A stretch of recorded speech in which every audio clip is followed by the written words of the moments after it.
Di antara kuda-kuda, antar kuda-kuda dengan ampik, atau antar ampik, dipasang ikatan angin menggunakan kayu menyilang dengan ukuran 6-12.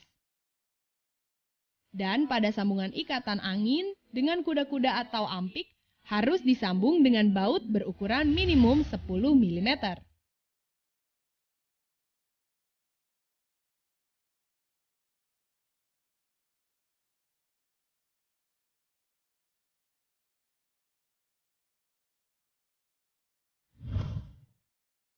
Dinding dapat dibuat dari pasangan batu bata yang direkatkan menggunakan spesi dengan campuran 1 ember semen dan 4 ember pasir. Spesi atau siar bata memiliki tebal 1,5 cm dan susunan bata dibuat berselang-seling pada tiap lapisnya.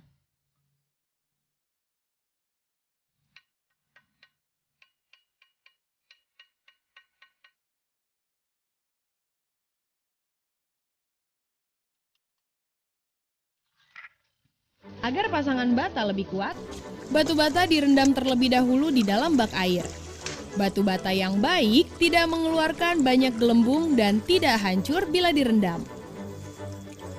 Lalu batu bata dikeringkan permukaannya sebelum dipasang atau dilekatkan pada mortar.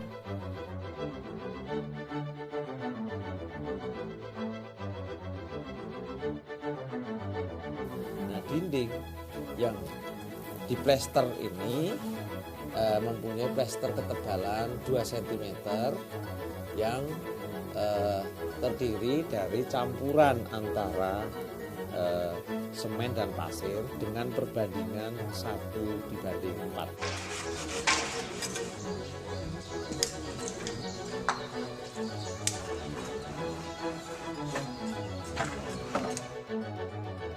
Dengan jarak maksimum antar kolom adalah 3 meter, maka luas dinding hanya boleh maksimal 9 meter persegi. Dalam membangun rumah yang lebih aman terhadap goncangan gempa, hubungan antar elemen struktur utama adalah faktor penting sebagai penyambung tiap elemen bangunan. Hal ini dimaksudkan agar tiap elemen struktur bangunan dapat mengikat satu sama lainnya dan menambah ketahanan bangunan terhadap goncangan gempa.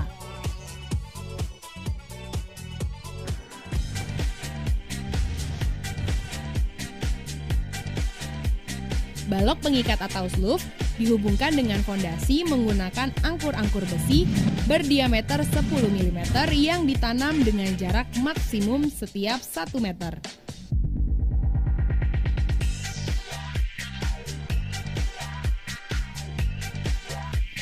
Ujung tulangan kolom dibengkokkan atau dilewatkan ke dalam sluf dengan panjang lewatan minimum 40 cm sebagai penghubung antara balok pengikat atau sluf dengan kolom.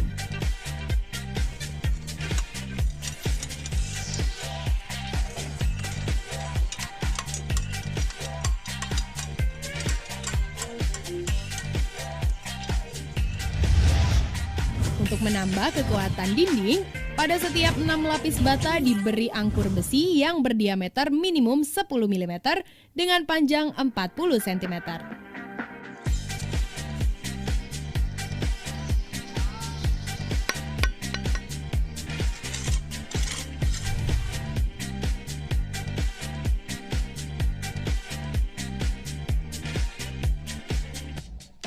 Untuk mengikat kolom dengan balok ring, tulangan kolom bagian atas dibengkokkan ke dalam ring sepanjang 40 cm.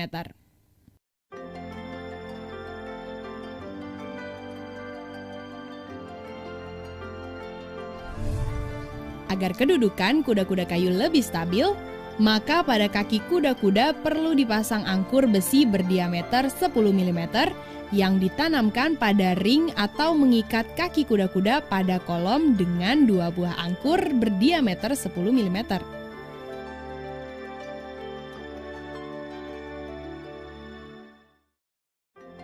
Agar ampik lebih stabil, maka ampik tersebut juga perlu dipasang angkur dengan ukuran diameter 10 mm sepanjang 40 cm di setiap 6 lapis bata. dan tulangan ampik bagian bawah dilebihkan ke dalam tulangan kolom sepanjang 40 cm.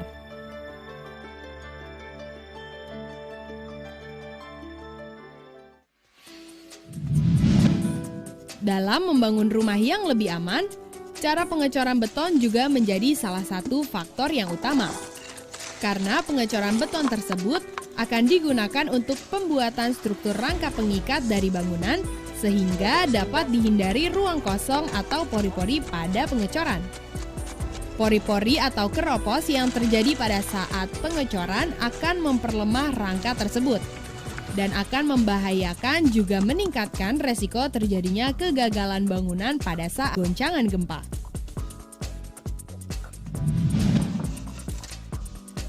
Hal yang harus diperhatikan dalam pengecoran beton untuk membuat kolom adalah memastikan cetakan atau backing rapat dan kuat atau kokoh.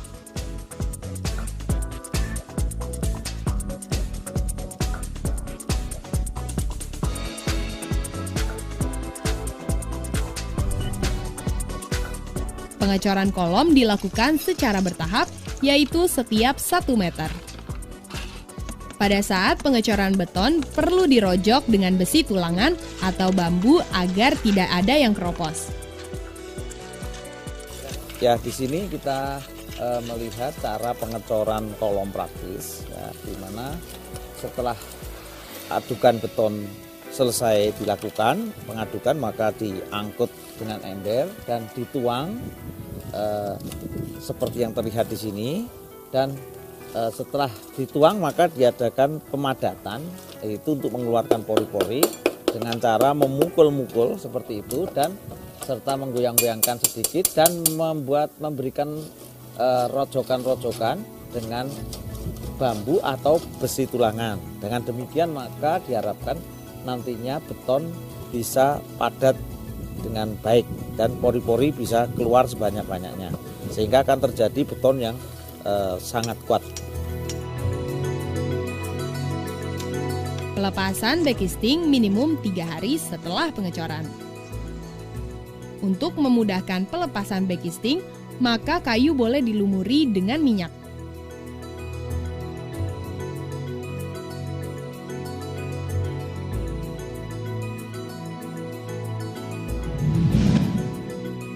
Backing balok dapat dipasang di atas dinding.